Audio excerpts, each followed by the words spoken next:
Olá, sou a professora Bárbara Micaela, leciono Arte dos 7º anos e hoje iremos conversar sobre o capítulo 2, volume 1, tendo a temática Tempero Medieval na Arte Brasileira.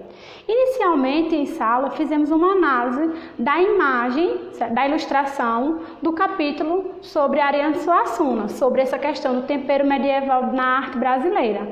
Conversamos um pouco sobre a vida deste autor e agora iremos retomar e conhecer mais um pouco sobre ele. Reino de Suassuna. No noticiário de 16 de junho de 1927, foi anunciado o nascimento do 8º filho do governador, João Suassuna. Então, Ariano Suassuna, quando ele nasceu, já foi um grande noticiário. Afinal, ele era o filho do governador da Paraíba.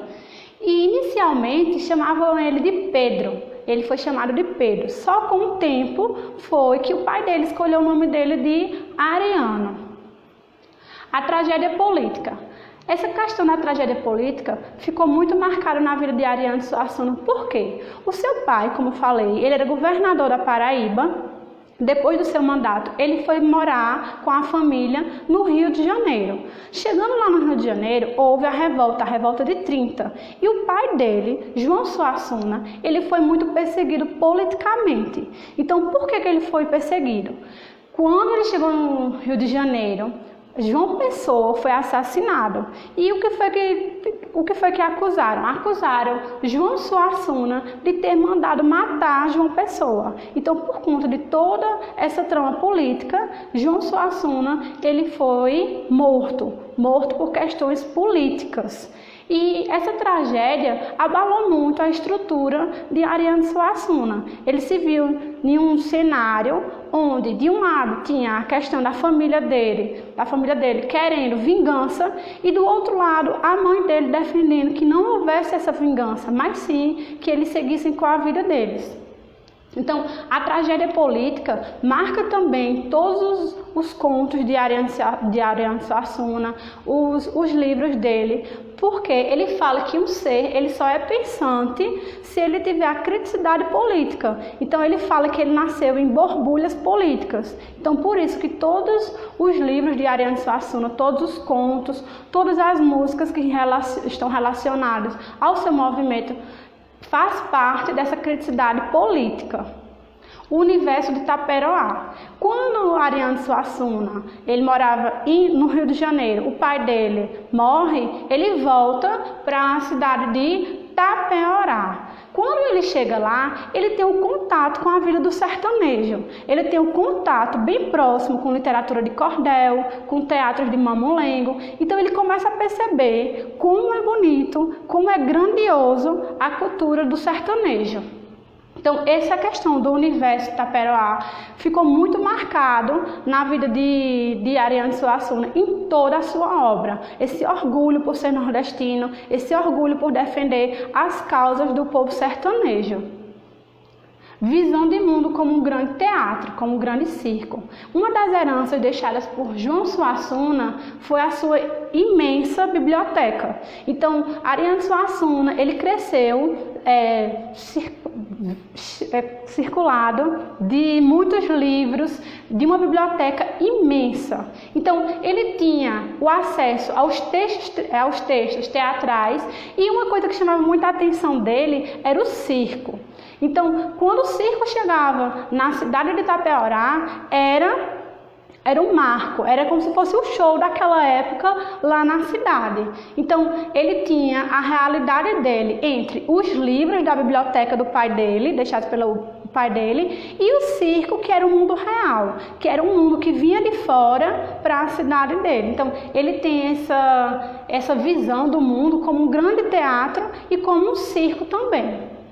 Ele também era considerado um artista multimídia. Por que era considerado um artista multimídia? Porque além de autor, dramaturgo, artista visual, ele também organizou vários grupos musicais e de dança. Então, além das outras profissões que ele exerceu, ele era formado em advocacia e ele também era professor. Mas ele dizia que o título que ele gostava mais de usar era como artista multimídia.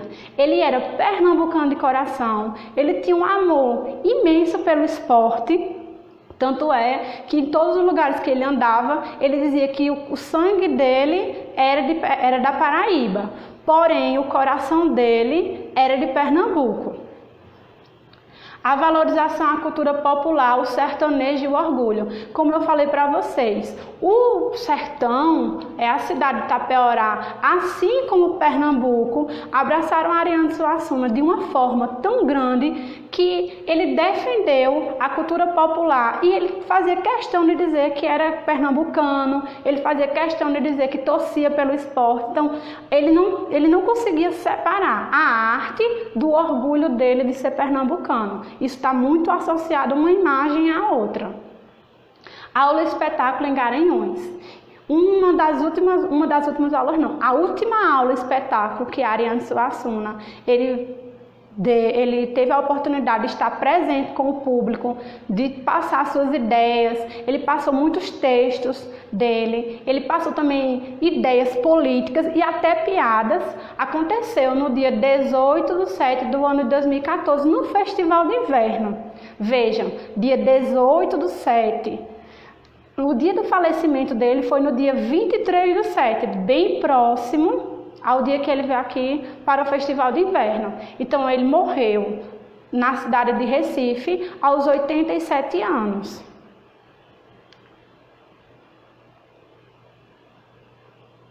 O casamento entre textos e ilustrações. Ariano Suassuna, ele se baseou muito nas iluminuras. E o que seriam iluminuras? Eu tenho certeza que quando vocês pegam textos antigos, por exemplo, como esse aqui da imagem, a gente pode perceber que além do texto, tem imagens. Essas imagens, naquele tempo, não existia impressora, não existia máquina de xerox. Então, tinham as pessoas que eram os escribas, escreviam o texto, e outras pessoas que faziam a ilustração, certo? Então, esse processo de ilustração, não só das imagens, como de aspectos do texto, certo? Eram chamadas de iluminuras. Elas são da Idade Média e essa técnica era bastante utilizada em textos religiosos.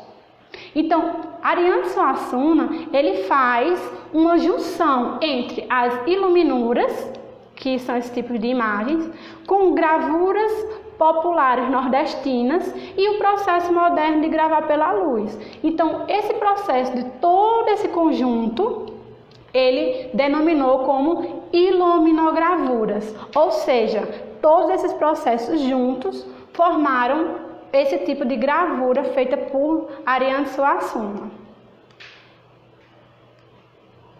Aqui nós podemos ter acesso a uma das imagens de Ariano Suassuna, uma das ilustrações de Ariano Suassuna, e aqui percebemos o quê? O alfabeto armorial.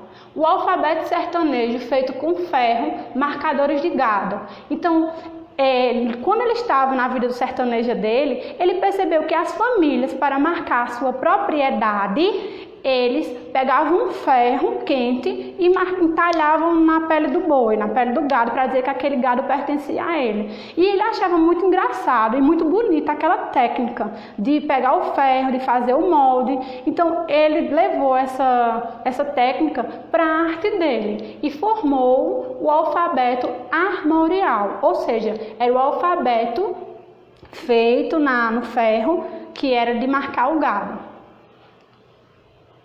Imagem marcada pelo universo pictórico da pré-histórica brasileira. Então, aqui nós temos o exemplo, temos muita presença de sol, de frutos, de estrelas, e se a gente olhar direitinho, a gente consegue diagnosticar aqui a imagem de um cacto, certo? Que é uma vegetação típica do sertão, e um candelabro. Candelabro também bem típico da vida sertaneja, que lá eles não tinham eletricidade. Então, esses aspectos que Ariano Suassuna ele coloca nas obras dele são imagens que remetem à infância dele, à vida do sertanejo, a essa vida nordestina. O universo preso a um cordão. Uma arte também que Ariano Suassuna teve muito acesso foi a literatura de cordel. O texto é escrito com métrica fixa e rimas que fazem a musicalidade dos versos. Como é bonito a gente ver um repentista, ele cantando, ele tocando um conto ou um caos de uma literatura de cordel. A gente sente toda a emoção, a gente sente toda aquela rima, toda aquela métrica feita pela literatura de cordel. É de grande importância para o folclore, já que os cordéis tratam dos costumes locais, fortalecendo as identidades regionais. A literatura de cordel, ela vem com uma contextualização muito forte. Essa contextualização da literatura de cordel é voltada, sim, para o cotidiano das pessoas daquela realidade, para os causos e para os contos. Por quê? Antigamente, os livros eram feitos para a corte, ou seja, era uma linguagem muito difícil, eram assuntos pertinentes à corte. Já o sertanejo, ele tinha a literatura de cordel como a sua representatividade, porque aqui ele via contos por exemplo, de homens, de histórias de homens, história até de cachorros, de animais. Então, era uma forma bem chamativa de atrair as pessoas a esse mundo da literatura. A literatura de cordel é muito conhecida pelas xilogravuras. Aqui nós temos uma imagem, certo, de como uma xilogravura é feita. O artesão entalha a imagem na madeira, depois eles colocam uma tinta, certo, uma tinta preta, e dessa madeira daqui vai servir como fosse um carimbo, vai servir como fosse um molde. Todas as imagens que forem impressas serão nessa madeira aqui, utilizando essa madeira. A literatura de cordel hoje ela é considerada patrimônio cultural imaterial e existe até uma academia brasileira de literatura de cordel, ou seja, ela não está inclusa na academia de literatura brasileira. Já é uma nova modalidade. O pavão misterioso. Primeiramente, eu gostaria de parabenizar toda a turma que teve um excelente envolvimento com essa temática, teve uma excelente articulação com esse trabalho. O Pavão Misterioso, eu coloquei para vocês que é um romance, certo, de uma literatura de cordel, de José Camelo de Melo Rezende, e dessa literatura de cordel, nós estudamos através do blog e do desafio que eu lancei para vocês, que dessa literatura de cordel surgiu inspirações para a novela Saramandaia, uma novela que ela foi exibida primeiramente no ano de 1976 e depois no ano de 2013, que tinha também uma trilha sonora voltada também com o nome Pavão Misterioso, do compositor José Ednardo Soares Costa Souza. Então, para vocês perceberem o quanto a literatura de cordel está presente em inúmeras tramas. Pode ser novela, pode ser teatro. A literatura de cordel ela se faz presente na realidade da literatura brasileira, sim. Um filme muito legal, muito pertinente de Ariano Suassuna, que eu tenho certeza que todos vocês conhecem, é O Alto da Compadecida. E no Alto da Compadecida tem uma dupla genial, é uma dupla maravilhosa, que é a dupla de João Grilo e Chicó. Tenho certeza que todo mundo conhece dessa dupla aqui.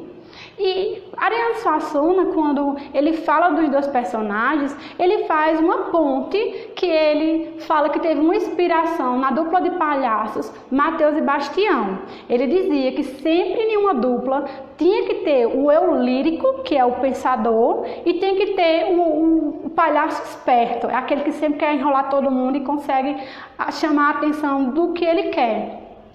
Já, como eu falei para vocês, que ele tinha aquela noção entre o circo e o teatro, ele também compara os personagens dele com os personagens de Dom Quixote e Sancho Panza, que são personagens de um livro, certo? Dom Quixote, de um autor espanhol.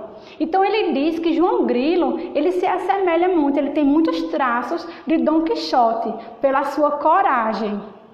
Já Sancho Panza seria a figura de Chicó, aquele mentiroso, sonhador e lírico. Eu tenho ótimas recordações de estar assistindo o Auto da Compadecida e ele contar um caos, o Chicó contar um caos e ele tentar explicar, e por não saber motivos, ele fala assim: eu não sei, só sei que foi assim. Ou seja, ele sabe aquela causa, é um sonho dele, é uma ideia que ele teve, então por isso que ele é considerado como sonhador lírico. No Auto da Compadecida também faz referência ao cordel, ilustração do pensamento. Não sei se vocês recordam, mas tem uma cena do Auto da Compadecida que Chicó ele vai contar um caos de um cavalo, que o cavalo corre, e quando ele vai contar esse caos do cavalo, ele utiliza o pensamento dele com ilustrações da literatura de cordel, ou seja, com a xilogravura. A Paixão de Cristo, no início do filme. No início do filme vocês podem perceber que ele já começa mostrando que a população, eles eram bem religiosos, que eles é uma forma atrativa do sertanejo, eles não tinham acesso ao cinema, então todos eles se reúnem naquele local para assistir a Paixão de Cristo. Então, essa questão da religiosidade está bem presente também na obra de Ariano Suassuna. E críticas ao racismo e à corrupção. Quando na cena aparece Jesus como negro, acontece que todos os outros personagens que estão sendo julgados, eles ficam abismados, porque eles não imaginam que Jesus seria daquela cor. Então, é uma crítica, certo, de racismo. Por que Jesus ele só pode ser simbolizado através da imagem branca e dos olhos claros? Então, aqui na figura, a gente pode perceber a imagem de Jesus com outras faces. E também a questão da corrupção. João Grilo, ele chega para o bispo e ele tenta convencer o bispo de rezar uma missa para a cachorra. E ele diz que isso não pode acontecer. Mas quando João Grilo oferece algumas moedas de ouro, logo ele começa a pensar na proposta. Então isso também é uma crítica à corrupção. Então, já que falamos tanto sobre o Auto da Compadecida, eu tenho uma sugestão muito legal para vocês. Tenho certeza que é um filme maravilhoso de assistir, que independente se você já assistiu, você assistirá novamente e cairá nas gargalhadas. Então, é um filme, o Auto da Compadecida, ele é do ano de 2000, ele tem a duração de 1h e 44 minutos e um documentário muito bom sobre a vida de Ariano Suassuna, com participações maravilhosas. Por exemplo, temos o caso de Raquel de Queiroz, que ela participa também desse documentário. É o documentário O Sertão, o Mundo de Suassuna. Ele foi lançado em 2003 e ele tem a duração de 80 minutos. É um documentário muito bom para quem quer conhecer mais um pouco sobre a vida de Ariano Suassuna. E que tal agora a gente mergulhar nas produções artísticas? Vejam só. Primeiramente, vocês irão conversar com sua família e descobrir se algum sobrenome possui um brasão. Por exemplo, meu nome é Bárbara Micaela Pereira. Então, eu pesquisei o brasão da minha família, certo? E coloquei aqui para vocês terem uma noção de como vocês irão fazer essa pesquisa. Vejam, cada família tem um brasão para ter essa representação. Será uma atividade que vocês irão envolver toda a família para descobrir um pouquinho sobre as raízes de vocês. Na internet também é fácil de pesquisar. Digite brasão da família, coloque seu sobrenome e complete com seu sobrenome. Provavelmente apareça mais de um brasão. Pesquise mais sobre sua família. Quando eu fui pesquisar sobre a família Pereira, eu pude perceber que tem várias origens. A minha família Pereira, ela é de Portugal. Então, por isso que eu pesquisei já aqui colocando a nacionalidade de Portugal, já para direcionar a minha família. Agora, crie um novo brasão, colocando desenhos que caracterizem sua família na quarentena. Então vejam que legal. Além de vocês pesquisarem o brasão que representa a família de vocês, vocês irão construir um novo brasão. Sabemos que é um momento de ficar em casa, de ter mais interação com a família, de ter mais momentos ímpares com a família. Então vocês vão retratar nessa imagem do brasão de vocês tudo que vocês estão vivenciando na quarentena. E para finalizar, eu tenho aqui um pensamento de Ariane Suassuna. Arte para mim não é um produto de mercado. Podem me chamar de romântico. Arte para mim é missão, vocação e festa. Então eu espero que vocês tenham gostado da aula e no nosso próximo encontro iremos finalizar o capítulo. Um grande beijo. Tchau!